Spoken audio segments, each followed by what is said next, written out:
I'm here now with George Anastasopoulos, and today we're going to talk about the frustration that can come with trying to manage your calendar and time management in general. So very true. Thank you for having me back, Jessica. So I was at the GO train, the other day, and sitting across from me was a young fella who was feverishly working away on his smart device trying to make sense of things.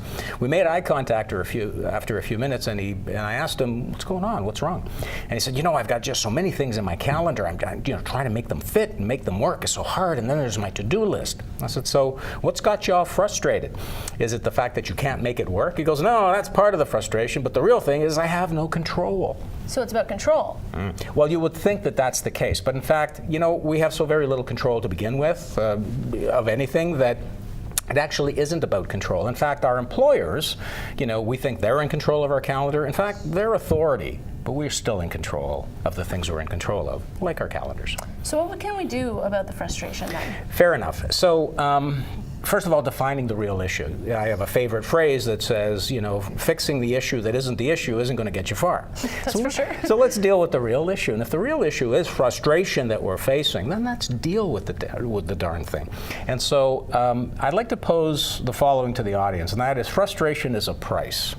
And it's the price that we pay for what we've got. You see, that young man I was speaking with on the GO train that I shared a moment ago, well, after getting off the train, he walked into a nice car, drove away, probably to a very nice neighborhood, into a nice garage, to a loving family, with food on the table, and he had it well. But you see, a lot to be grateful for. Exactly. So there's a lot to be grateful for, and frustration, the stuff he had to do to get to that sense of sort of satisfaction that he has in the rest of his life, is maybe the price that we have to pay from time to time. So would being grateful be helpful?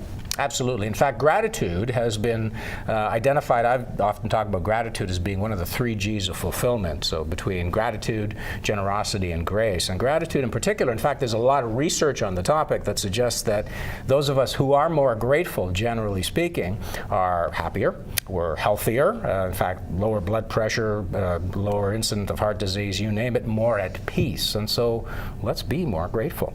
So what's your advice today? So 3 things, and we can put them up on the screen for our viewing audience now. So 3 things. Number 1, recognize that it's not a perfect world. In fact, you know, sacrifice that expectation. It's not going to happen. It's not going to be perfect. You will experience those frustrations. Secondly, you know, you're probably already in a pretty good place. What you do, where you do it, who you do it with, and how you do it is probably pretty satisfying to begin with. It's not a perfect world. And if it's not, refer back to point number 1.